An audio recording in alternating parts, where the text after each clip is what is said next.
welcome to our HubSpot Corporate Sales Ask Me Anything, or AMA. My name is Emma Caulfield and I'm a Corporate Business Development Rep here at HubSpot. I joined over a year and a half ago and I work with a lot of the corporate account executives here. Safe to say it's one of the best decisions I've ever made joining HubSpot. Today on our panel, we are joined by Crevan O'Malley, Amy Carroll and John O'Toole. So I'm going to pass the mic over to you first, Crevan, and just give us a brief introduction of who you are and what you do. Thanks very much, Emma. Delighted to be with you today. As Emma says, my name is Crevan O'Malley. I am a sales director in the EMEA direct part of HubSpot's business. I'm into my 15th or 16th month, so still reasonably fresh. It's 15 or 16 months into a 20-year tech career, so I've worked with companies like Dell and Oracle in that time, and I've also worked for a number of years as a startup. So a pretty interesting, broad section of experience leading up to this role, and delighted to be joining you today. Amy, over to you.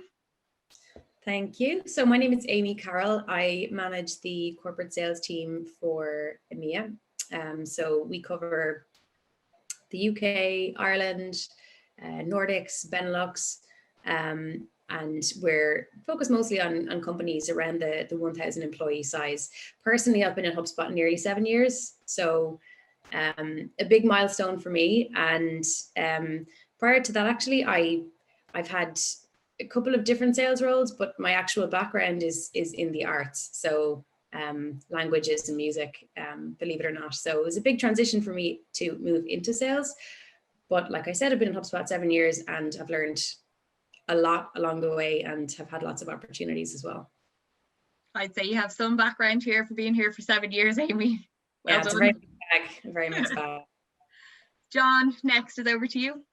Yeah, hi Emma, and yeah, again, thanks for getting me to be a part of the panel today. I've been here, I'm the newest member of the panel, so I've been here since July. I've had a pretty dotted sales career to this point. I've been in companies like Salesforce, LinkedIn, and before that, a lot of Irish startups, one of which is pigsback.com. So some of the listeners today probably are familiar with that.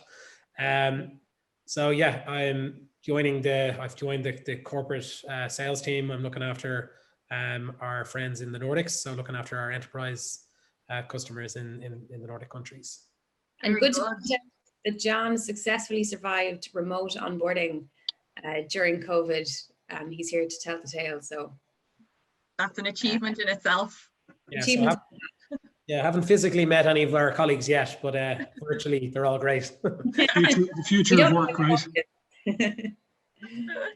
Well, look, you all have really impressive backgrounds. I guess, Crevan, with your background in software, what attracted you to a career in sales at HubSpot?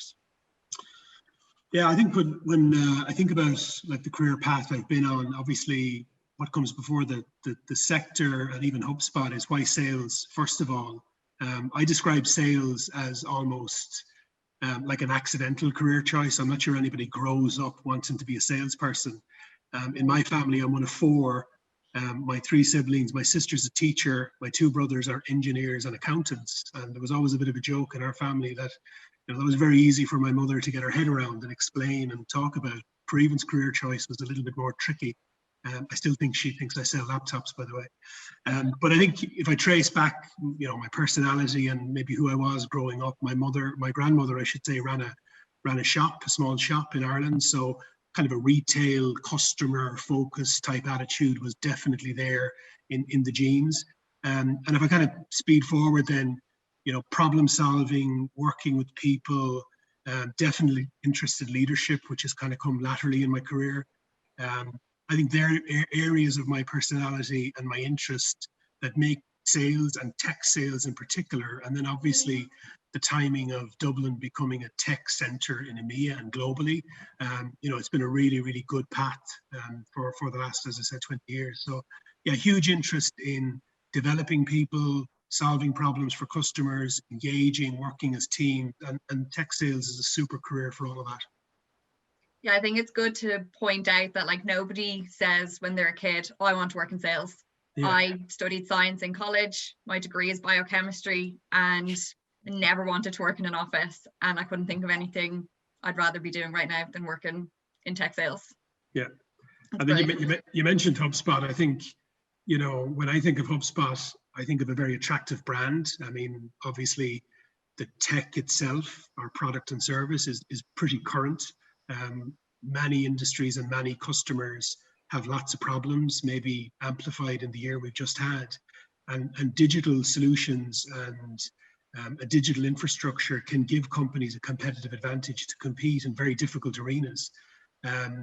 Dublin, as I mentioned, is a hotbed, but I think when I think of HubSpot, I think of that kind of CRM, marketing automation heritage, and it's just really interesting to work with the personas and the target companies that we do to try and solve some of those problems that they have. Whereas, you know, many of the very impressive tech companies around town have a more sort of single point solution aspect to them, where there's, you know, there's a myriad of use cases and value that we can add to our customers, and I think it just makes it incredibly interesting. Yeah, definitely.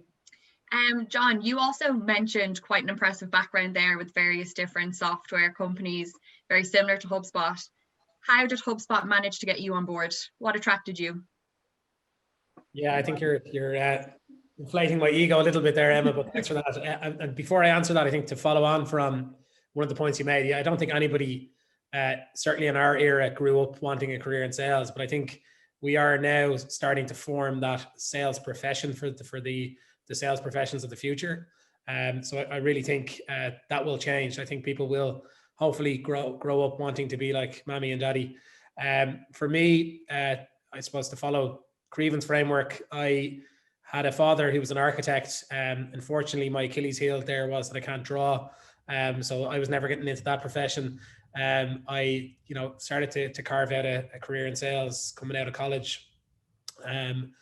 Entrepreneurial, I suppose, entrepreneurial flair, I suppose, is one of the things that attracts me to a lot of companies. I've started my own few companies in the past, and any company that can allow me to follow through on that entrepreneurial flair is going to attract me. So that's the reason why some of the brands I've mentioned previously got me on board, and HubSpot certainly were true to that. I think cliched enough, one of the most important things for me is culture. And I think culture is a byproduct of the people that live that. And with my first few meetings with the team at HubSpot, I could see straight away that our culture of heart, and if anybody wants to go and take a look at the HubSpot website and look at what that acronym stands for, you can see that very, very much out of the gate in every conversation you have with a HubSpot employee. Humility, empathy, adaptability, remarkability, and transparency are the traits that we expect from our employees. And I could see that with the people that I spoke to. So I think that was the main thing that got me on board. You know, they already had a ticket to the game in terms of the product they have. It's one of the best CRMs in the world. Biased, I'd say it probably is the best. So for me, you know, being able to sell it was never going to be an issue. I think most importantly for me now is the people that I work with. Good. And it can't have been easy for you onboarding remotely either, and not having met your team apart from over Zoom. I'm sure you're sick of Zoom. Yeah, absolutely sick of Zoom. Looking forward to hopefully meeting people physically next year. But you know, look, HubSpot made it very, very easy to come on board and start my career here. So brilliant. Glad to hear it. Amy, your background is slightly different to the two gentlemen here. What has kept you in HubSpot? You know, why did you transition from an individual contributor and going into leadership?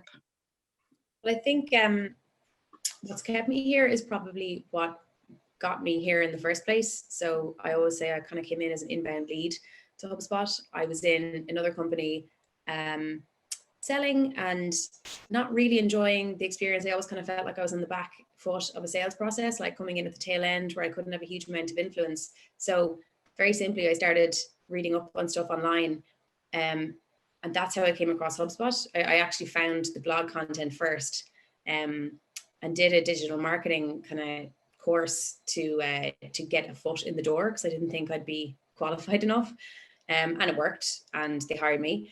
And I think that's what's kept me here, is I genuinely believe in the product. And it's something that I think we can be very proud of, because it's not every salesperson gets to say, I actually am really proud of the product I sell. Because I've been in other companies selling where you're kind of like, you know, this is what I do, and it's not something you really want to shout about. But this, like the product and the overall philosophy, I think more so is what's really interesting, and that's something that is top down. So Brian Halligan, Dharmesh, you know, I completely bought into that story back in 2014, and I still do.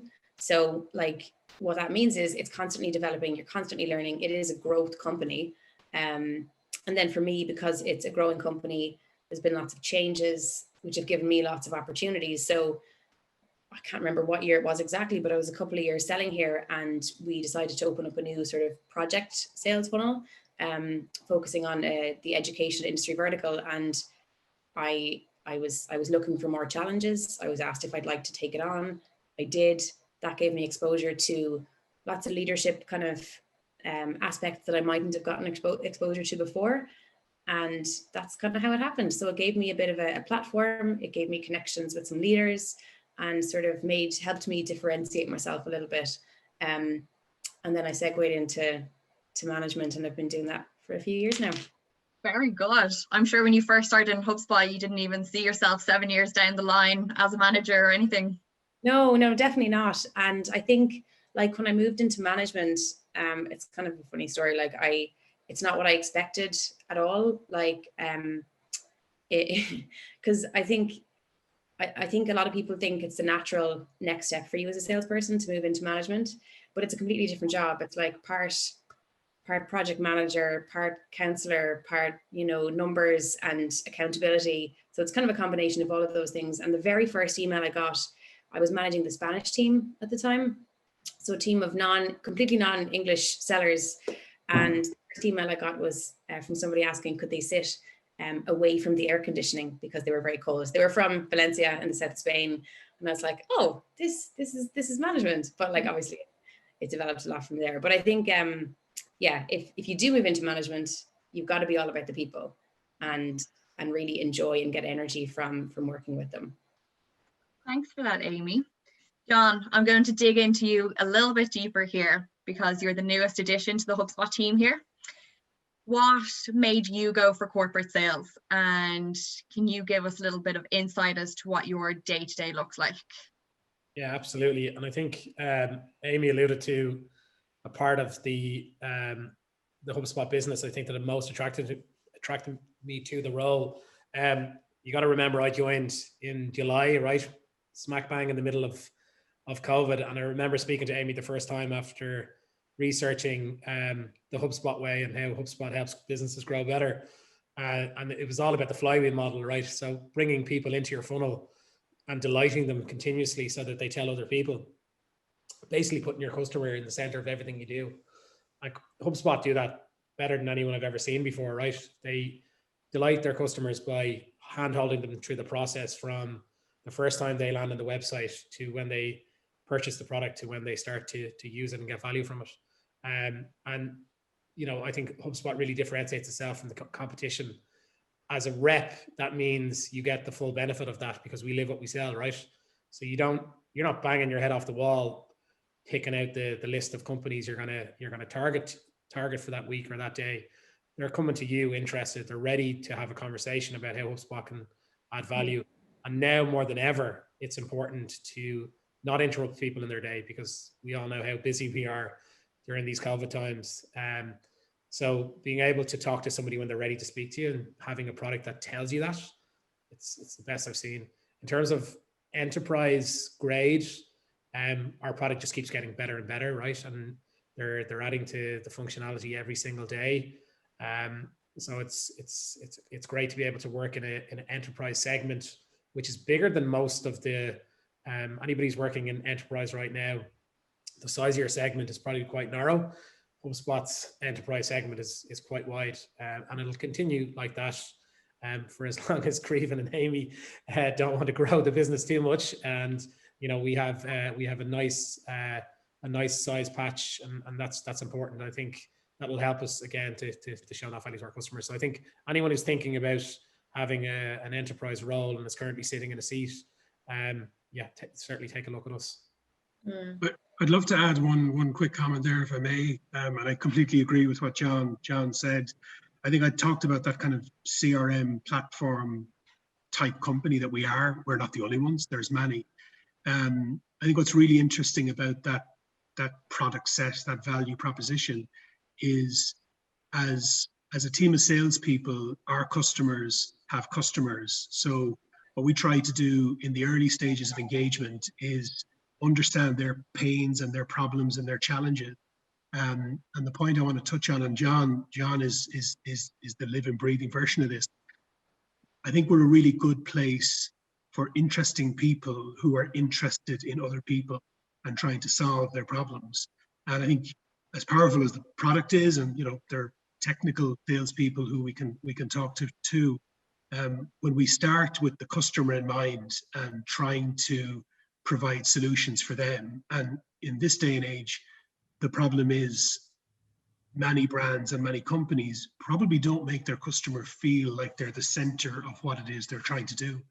So we've all been customers in the B2C arena, that kind of personalization of messaging, that sort of consistency of message when you engage with the brand across multiple channels, whether it's websites or social, email, that type of thing. Our products solve a lot of those problems, and it's complicated. And it's really, really important that people, especially in the enterprise stage, I think come with that frame that, they're interested in our customers, they're interested in the problems they have. And obviously there's a set of solutions that we can cluster around them to optimize their performance. But yeah, it's a really good point. And there's a lot of kind of heavy tech out there that companies have been using for years, like really heavy solutions that you sort of get embedded in, and all of a sudden you look around and your team can't use them and can't do anything. And like they say, your product is supposed to scratch an itch. I think that's what HubSpot's product does. But like what that means for a seller is the conversations are quite energizing. I suppose you can really add some value to a company that finds themselves in that tech stack creep situation. So I think, like, having sold in HubSpot myself as well, you do get to really feel that you are fixing something and solving something. And it's also, we're not a commodity product. So there's a real sense of winning when you've actually closed that deal as well. Because you've sold in value and won the customer over, which is, I think, pretty rewarding. So rewarding knowing that you've actually made a difference in their lives, making it easier for them. Yeah, very much so. I think another interesting point that Crevan mentioned is that we are so customer focused and we're all about the people, not always just about, look, HubSpot's great, you should buy it. Where it's actually about understanding what they need. For yourself, Crevan, I mean, you're obviously director of sales. So you don't get those personal interactions with the customers like John would. So how would you support John in his role? Yeah, it's a good question. And I think maybe just a comment on the style of leadership. Like every leader, every person that steps into management, whether they're conscious of this or not, they bring their whole self to it. So, people who report to you or work for you will have a version of you as a leader. I think for me, collaboration and communication and actually trying to be involved with the sales reps in my organization is very, very important to me. I'd love to feel like people felt supported and helped, because I think one of the mistakes perhaps leaders make when they move away from customer is they start to almost try to remote control, manage teams and people, and it never works. The most interesting parts of my day are either talking to customers directly when I get involved in some deals, or certainly talking to our sales teams and managers about deals and what those problems are. So I think, in my DNA, that sales gene is still very, very strong. But I do think as a director, I have a responsibility almost to act as that bridge effectively between, the mission statement and the corporate strategy for a particular year. And it can tweak depending on areas that we want to focus on from a go-to-market perspective, and actually what gets done in the day-to-day lives of salespeople and managers. So it's almost like I see myself as helping the business to translate where we want to go in chunks of time that are a year or 2 years. We've got a really interesting 3-year plan journey that we're on at the moment, but actually trying to distill that down effectively into packets and chunks of work that give that vision and reality, purpose and intent and progress, and we can measure against it. So, I think any leader of people who assumes authority on the back of that role will be in for a difficult time. You only become a leader when people actually want to lead you, and I think to do that well, you need to make them feel that you have that you have their backs and that you support them through. So I kind of feel my role is to create an environment and conditions where John, Amy, but all of the sales resources that we have feel they are supported and optimized with resources.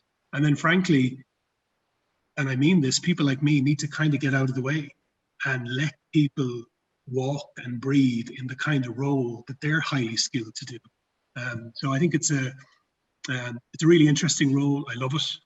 I've been leading sales teams for quite a while, and he would say this, but the last 12 months has just been an incredibly positive experience for a lot of the reasons that Amy and John touched on.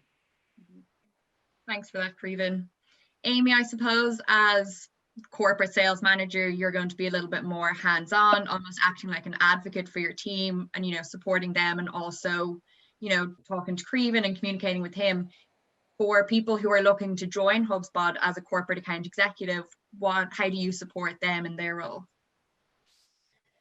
I think a number of different things. I think what I try and do on a team level is have my team work in such a way that makes them, an ideal team, where if HubSpot brings out something new or there's investment going somewhere, that we as a team are considered for that. Because that's what opens up doors, gives us opportunities, and so on. And I do a version of what Crevan does, just around, direction and some purpose and that kind of thing as well. I think on an individual level, though, what I try and do is, I think about, especially at a corporate sales level, I think people are coming in and they can sell. To some extent, they can sell. They've sold in the past. What I try and focus on is the strengths piece, and getting people to really understand that they're actually in the profession of performance, and what is included in that is actually a whole lot of mindset, a whole lot of self-awareness, and a whole lot of goal setting and intrinsic motivators as well. And I think those make the best salespeople. And I think my job is to help people tap into that stuff more, and maybe less of the external stuff that we can sometimes over focus on. Not that it's not important, but just that we over index on them sometimes. Because, like Crevan says, you want to get out of people's way. People do have different styles, they have different strengths. So on an individual level, I'm trying to do that. And then on a team level, I'm trying to bring all of that together, so collectively we kind of know what those strengths actually are and how we can collaborate and get the most out of people as well. Because I think salespeople, 9 times out of 10, by default, are sort of lone rangers, or they're quite determined and have, good tunnel vision. But that can also mean you start to work in silos and forget about what goes on around you. So I think I'm trying to bring some of that out of people and bring it into a team space as well. Very good. So what advice then would you give? I'm going to direct this at you, Amy, again. What advice would you give people who are already in sales? Why would they go for corporate sales? What's the main difference between the corporate team as opposed to small business or mid-market? I think you've got to be interested in helping companies at a larger scale. It is definitely more challenging because there's more variables, there's more people involved. So you've got to find that rewarding, but I think on a scales level, the additional things that you need are project management, being able to actually manage a longer kind of cycle, stakeholder management, being able to work with people. It's a kind of a management as well, it's kind of like what I do on a daily basis, but you're maybe handling people with conflicting priorities even within a business. And then back in HubSpot internally as well, you've got to manage a whole lot of people. So I think project management, stakeholder management, and an even higher level of business acumen as well. You have to understand what's out there in the market and what exists outside of HubSpot. Because maybe if you're in a role where you're selling to smaller companies, you know, HubSpot may be the only solution they buy because it's fairly comprehensive. But as you move more up market, there could be a whole lot of other solutions that a company is using, and we need to be aware of those and how we fit into that bigger picture as well. I don't know, John, if you have any things to add to that. Yeah, no, I think that's pretty much everything. I think the other piece is, yeah, I suppose on having a knowledge of what's around you as well. I think one of the things you asked me, Amy, when we first spoke was like, what else do you immerse yourself in outside of the role that you currently are in, the role that I was previously in before HubSpot? For me, it's just having a natural inclination to want to know more about what's going on in the technology world around me. I think it's important because you have to see where potentially big businesses potentially are going to go. I think having a knowledge of how to understand and look at a large corporation and understand the different levers you're going to have to pull on in order to get an opportunity or to get a seat at the table. I think these are all things and skills. But in saying that, I think having those basics in place, if you're in a mid-market role now and you've done somewhat of a complex sales cycle, HubSpot are going to do are going to help you a lot in terms of getting you up to speed in terms of how we do things in our corporate sales role. And I think, you know, stuff like our Sandler training, which has been, you know, an investment that HubSpot has put into our salespeople, and it's been probably the best training session I've ever done. But, you know, getting skills like that and being able to flex them on a daily basis, I think is, what you need. Yeah. I actually feel very privileged to have worked with corporate account executives because I feel like it's such a targeted and strategic approach that when I eventually move on to be an account executive myself, I have that skill set already embedded in me. Yeah. So as I said, it is a privilege to work with your team, Amy. Crevan, where are the learning opportunities for this? And, you know, how can people show that off in an interview if they're coming to interview? I think there's huge scope for people to impress and paint a picture of the experiences they've had and transition them potentially into a HubSpot role. I think maybe just to reverse for a second, because I think it'll help answer this question in terms of how I'm thinking. I agree completely with what Amy and John have said, and I think some people think, you know, if we try to compare small business or mid-market or corp sellers, let's talk about this in the context of interviews, they're very disparate roles. But if we think about it in terms of a progressive career, you know, everything that you've learned in the small business, mid-market, continuous development perspective becomes the platform for who you are in corporate. And it would be very difficult to just be dropped into the middle of a corporate team and perform if you haven't got that muscle built up over years, over months and quarters of performance. So I think, you know, we're hugely respectful of small business teams, mid-market teams. It's the DNA and it's the history of HubSpot's performance. But what's really exciting for us right now is we are making a serious dent in that enterprise space and that corporate space that John and Amy talked about. When we look at those people, I think the first thing is we really, really focus on not having a type. I think clearly your experience is interesting. When I think of what the best salespeople look like, I lean more on the softer side. I think for all of what Amy and John talked about in terms of the role they do, your ability to display business acumen, your ability to build relationships and navigate complex, difficult conversations. I probably want to say that too. As successful as HubSpot is right now and as interesting a place as it is, these are difficult jobs.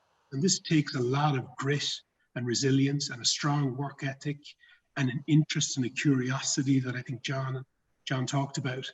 But if you have that, my sense of your fit will not be improved or reduced because you've worked with one of the other CRM platform players. I think it's interesting, but it's interesting if you work in financial services, if you worked in consultancy, recruitment, retail. These are industries where the softer side of the skill set that we look for, emotional intelligence, an interest in problem solving, self-awareness, you know, if you're that kind of person, you can be incredibly successful in corporate sales for sure, but in any kind of sales. And I think for me, to just differentiate one quick comment on corporate sales, think about the companies we have all worked in, think about the companies we talk to as a service.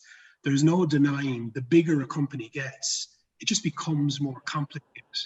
And to be a vendor servicing that company, to work in that kind of company, we know that an entrepreneur-led organization that's smaller can be nimble and make quick decisions. If you're selling to the larger, more complicated customer, you need to understand all angles within that business.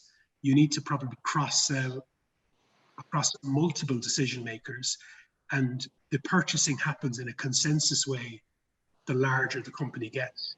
And I think, as exciting and as interesting and hugely successful as mid-market and small business are for HubSpot right now, the opportunity to test yourself in that arena and the opportunity to benefit from the investment and the resource that we're putting into that specific segment now, I think it's a fantastic timing for people who are interested in tech, SaaS sales, who have some experience or who have a set of skills or an attitude to bring to the role, to really consider this as a next step. It's really exciting at the moment. Thanks for that, Crevan. We're coming to the end, so I just have one quick fire round for you all. What excites you most about the HubSpot product? John, I'm going to you first. Thanks, Emma. I think we've touched on a lot of this stuff already, but I think this product continues to get better and better. I use it every single day. I never have to leave the interface. Okay, that's something that any salesperson out there listening to this, you're probably working off about 8 different tools. You never have to leave it.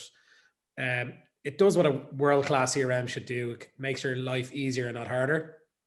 This is a $14 billion plus market capitalized business, and our agility that our product team shows in continuous enhancements is hands down the best I've ever seen. We get a daily email telling us what new features come to whatever products or whatever hub, and that's been powered by the user or employee feedback, right? So that's that flywheel spinning that we talk about. So that's why I love the product. That's why I love HubSpot.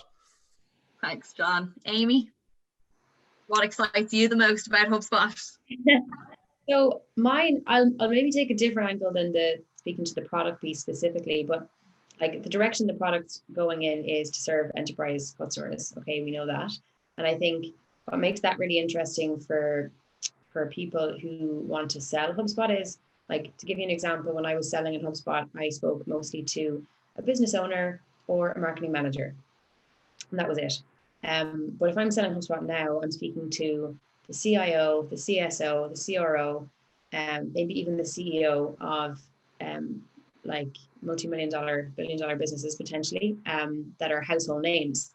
And like, even to get a section of their time is like such a good learning experience. And like, to be selfish about it for like imagining myself as a sales rep, if I only ever stayed in HubSpot, I don't know, 5 years, and I came away with that experience, that would be, I mean, that's a fantastic kind of thing to add to your set of credentials. So I think, I look at it from the perspective of a salesperson, and the more market we go and the broader the platform gets, the more exposure you have to different businesses, more important people in those businesses, and that's a massive learning as well. Yeah, it's exciting as well to be able to speak to loads of different people in different areas. Yeah. Crevan, over to you. Yeah, I think it's a great question. I think as a salesperson, there's 2 groups of people I would probably answer that question. The product development team and HubSpot are excellent, but I'd also call it the strategic direction the very senior leadership took in the last couple of years. I've been in the customer experience platform game for a number of years, and there are other vendors who probably sound and look and feel more credible than we do because we're on our way up through the enterprise. The reality is, if you're pitching a platform for many vendors, when you kind of pull back the curtain, it's a connected set of systems because they've made a decision to buy the IP and stitch it together. We made a strategic decision years ago to build it, and it is truly a unified database underneath all the different hubs and the products. And I am not techie, but I benefit from that being the decision that was made a few years ago, because for small, medium-sized and enterprise companies, you can buy the software and you may need very expensive consultancies and investment to keep the thing stitched together, because ultimately when you bought it, it's disparate systems that need interoperability of data and integrations. This is a true platform. And I think, you know, the senior leadership deserve a bit of credit, because that does slow down your brand in terms of who you are in the markets we serve. But since Inbound in September, when we really released our CRM system and Sales Hub Enterprise again, we are very, very much ready for that enterprise conversation, and it is a true platform. So huge credit to the product development team, but I'm just really impressed by the senior leadership who decided to build it as opposed to buy it. Yeah, it's a good time to be in enterprise sales. Yes. Listen, thank you all three of you for taking the time. You've given me a much better insight as to what corporate life is like in HubSpot. I think it's safe to say that we can all agree that joining HubSpot has been one of the best decisions we've all made, with our own personal growth as well as, you know, HubSpot's growth. So just want to say thank you very much to Crevan, Amy and John.